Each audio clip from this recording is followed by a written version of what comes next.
Film की शुरुआत रूस में होती है, जहां एक 3 सदस्यीय परिवार नदी के किनारे बैठा समय बिता रहा है। उनमें से सबसे छोटा सर्गेई एलियाशको अपने बड़े भाई और माँ के सामने शेखी बघाड़ता है कि वह पेड़ की चोटी पर चढ़ गया था। तभी जर्मन फाइटर जेट्स ऊपर से उड़ते हैं।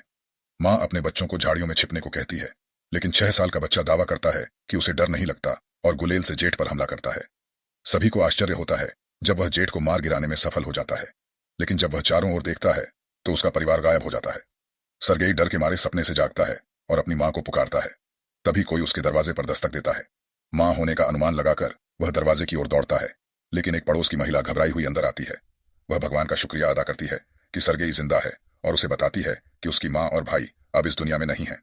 छोटा लड़का उसकी बात नहीं समझ पाता और घर में रहकर अपनी माँ का इंतजार करना चाहता है। महिला उसे बताती है कि जर्मनों ने हमला कर दिया है और उसे भाग जाना चाहिए। इसी बीच कुछ सैनिक उनके घर की ओर बढ़ते हैं। महिला सर्गेई को खिड़की से बाहर भागने को कहती है, लेकिन खुद भागने से पहले ही मारी जाती है। अब 6 साल का लड़का पूरी तरह अकेला है, बिना परिवार और दोस्तों के। सर्गेई घर से भागते हुए अपने पूरे मोहल्ले को जलते हुए देखता है। वह बेकार में अपनी माँ को पुकारता है और वहां से भाग जाता है। थोड़ी दूर दौड़ने के बाद वह जंगल के बीच में पहुंच जाता है।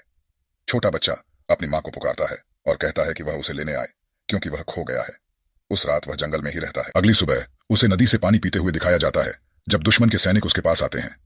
सर्गेई यह जानते हुए कि वे खतरनाक हैं, जल्दी से एक पेड़ की जड़ों में छिप जाता है। वह तब चौंक जाता है जब पास में एक सांप आ जाता है, लेकिन वह न तो आवाज करता है और न ही भागता है। सर्गेई को सैनिकों से सांप से ज्यादा डर लगता है। सैनिक नदी के किनारे भोजन करते हैं और चले जाते हैं, जिसके बाद सर्गेई उनका बचा हुआ खाना लेता है और रात के लिए खा लेता है। हालांकि दिन के अंत तक छोटा लड़का पूरी तरह थक चुका है। उसने 2 दिनों से ठीक से खाना नहीं खाया है और बिना गंतव्य के चल रहा है। वह लंगड़ाते हुए गिरता है, लेकिन चलना बंद नहीं करता। रास्ते में उसे जंगली जामुन दिखते हैं, जिन्हें वह खा लेता है, लेकिन तभी उसके पीछे विस्फोट होता है जो उसे चौंका देता है। लड़का चक्कर खा जाता है और उसे किसी के पीछे आने का भ्रम होता है। हालांकि ऐसी हालत में भी वह बहादुरी से खड़ा होकर कहता है कि उसके पास एक राइफल है और वह डरा हुआ नहीं है। वह आगे लंगड़ाता है, लेकिन थोड़ी देर बाद बेहोश हो जाता है। सोते समय 2 सैनिक उसके पास आते हैं। दृश्य कटकर रूसी सेना के बेस पर चला जाता है, जहां कमांडर कुजनेत्सोव अपने गश्ती सैनिकों का इंतजार कर रहा है। वे घायल और कमजोर छोटे बच्चे को साथ लेकर आते हैं। जब सैनिक कहते हैं कि वे उसके पक्ष में हैं, तो छोटा लड़का खुलकर अपना परिचय देता है। सैनिक हंसते हैं जब बच्चा कमांडर से हाथ मिलाता है और सुझाव देता है कि वह भी अपना परिचय दें। सैनिक बच्चे के प्रति स्नेह दिखाते हैं और उसके चारों ओर इकट्ठा होते हैं। वे उसे पानी पिलाते हैं और खाना खिलाते हैं। आमतौर पर ठंडे स्वभाव वाले कमांडर भी बच्चे की देखभाल करते हैं। एक नर्स कैटिया सर्गेई के घावों की देखभाल करती है और उसके व्यक्तित्व से मोहित हो जाती है। बच्चा उससे अपने घावों पर एक टैंक का चित्र बनाने के लिए कहता है, क्योंकि वह बड़ा होकर सैनिक बनना चाहता है। नर्स कैटिया और घायल सैनिक भी बच्चे से बात करते हैं और अपने मन को हल्का महसूस करते हैं। सर्गेई कमांडर की बंदूक और बैज से मोहित हो जाता है। कमांडर भी उसकी सभी छोटी बड़ी बातों का जवाब देता है और उसे अपनी बंदूक खेलने के लिए देता है, हालांकि पहले गोलियां निकाल देता है। सर्गेई उसे अपने पेट पर बने टैंक का चित्र दिखाता है और खुद को सैनिक कहकर गर्व महसूस करता है। बच्चा बहुत तेजी से ठीक हो रहा है। नर्स कैटिया कमांडर से बच्चे को बटालियन में रखने के लिए कहती है, लेकिन वह मना कर देते हैं, यह कहते हुए कि यह सुरक्षित नहीं होगा। वह सर्गेई को अनाथालय भेजना चाहते हैं। सैनिक सर्गेई के साथ सारा खाली समय बिताते हैं। दिन भर कई लोग उससे मिलने आते हैं, अपने परिवारों द्वारा भेजा गया खाना लाते हैं और उसे दूरबीन से खेलने देते हैं। एक दिन एक सैनिक कमांडर के पास जाकर बच्चे को बटालियन में रखने की अनुमति मांगता है। सैनिकों का बच्चे के साथ घनिष्ठ संबंध बन गया है और वे उसे अपना मानते हैं। उसका होना युद्ध के भार को उनके दिल से हल्का कर देता है। हालांकि कमांडर अपने फैसले पर अडिग रहते हैं कि बच्चे को उसकी सुरक्षा के लिए अनाथालय भेजा जाएगा। अगले दिन दुश्मन हमला करते हैं और कई सैनिक घायल हो जाते हैं। एक वाहन सर्गेई को अनाथालय ले जाने के लिए आता है। कमांडर बच्चे को यह खबर देते हैं और उसे एक लकड़ी की मानद पिस्तौल भेंट करते हैं। लड़का उन्हें गले लगाता है और उनके सुरक्षा को लेकर डर व्यक्त करता है। कमांडर उसकी मासूमियत से पिघल जाते हैं और अपना मन बदल लेते हैं। वह सर्गेई को अपने बेटे के रूप में बटालियन के साथ रहने की अनुमति देते हैं। उस रात सैनिक बच्चे के लिए एक छोटा सैनिक पोशाक खोजने की कोशिश करते हैं। वे उसे अपने साथ पाकर बेहद खुश होते हैं। कमांडर सर्गेई को जगाकर कपड़े देते हैं। सर्गेई उन्हें पहनकर इधर उधर दौड़ता है और एक असली सैनिक जैसा दिखता है। अन्य लोग उसे छोटा सैनिक लड़का कहने लगते हैं। जैसे ही वह इधर उधर दौड़ता है, जर्मन बटालियन पर हवाई हमला करते हैं। सैनिक जल्दी से सर्गेई को सुरक्षित स्थान पर ले जाते हैं और दुश्मनों से लड़ते हैं। घायल सैनिकों की संख्या तेजी से बढ़ती है। सर्गेई उपयोगी बनने की कोशिश करता है और घायल सैनिकों को पानी लाकर देता है। उनमें से एक उससे अपने परिवार का पत्र पढ़ने को कहता है, क्योंकि उसकी आंखों पर पट्टी बंधी होती है। सर्गेई मदद करना चाहता है, लेकिन पढ़ना नहीं जानता। वह पत्र लेता है और उसमें लिखी चीजों को गढ़कर कहता है, यह दावा करते हुए कि सैनिक की गाय घर पर सुरक्षित है। जब सैनिक कहता है कि उसके पास गाय नहीं है, तो अन्य उसे कहानी में शामिल होने को कहते हैं और सभी हंसते हैं।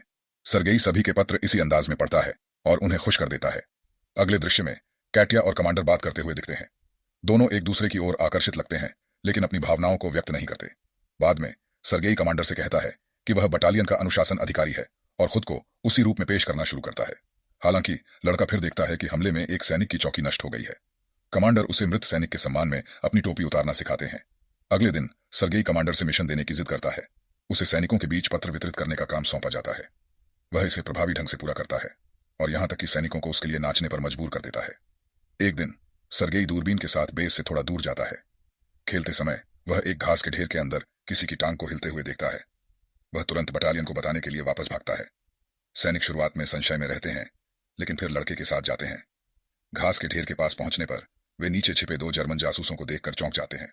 जासूसों को गिरफ्तार कर लिया जाता है और बच्चे की बुद्धिमत्ता की प्रशंसा की जाती है। उस रात कमांडर सरगेई को गोद लेने के कागजात दिखाते हैं। वह अब आधिकारिक तौर पर बच्चे के पिता हैं। सरगेई कमांडर के कैटिया के प्रति भावनाओं को जानता है, इसलिए वह उनका आभार व्यक्त करने के लिए उन्हें कैटिया के पास ले जाता है।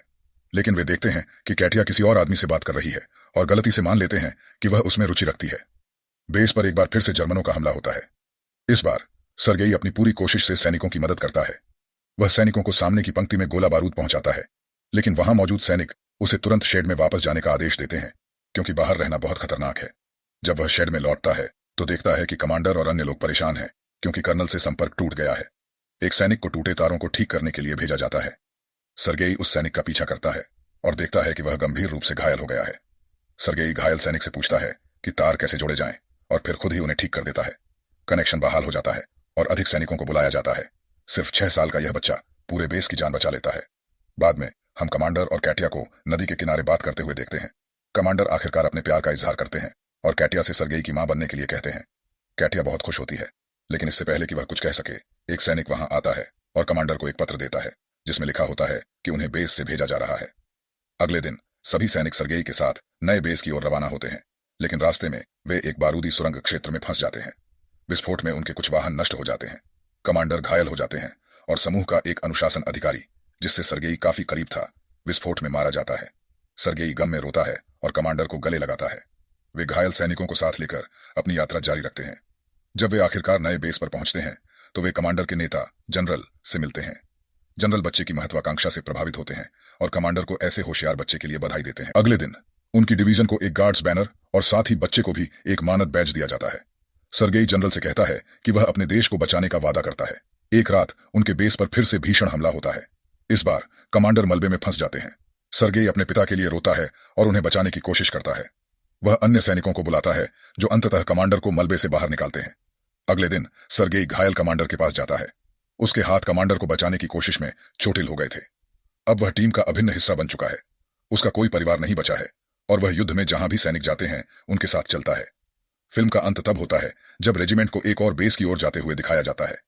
पृष्ठभूमि में आवाज सुनाई देती है कि सरगेई ने स्टालिनग्राद की लड़ाई में हिस्सा लिया और सैनिकों के साथ पोलैंड तक पहुंचा। आज उसे दुनिया का सबसे युवा सैनिक माना जाता है। उसकी बहादुरी की यह किंवदंती अब पूरी दुनिया में मशहूर है।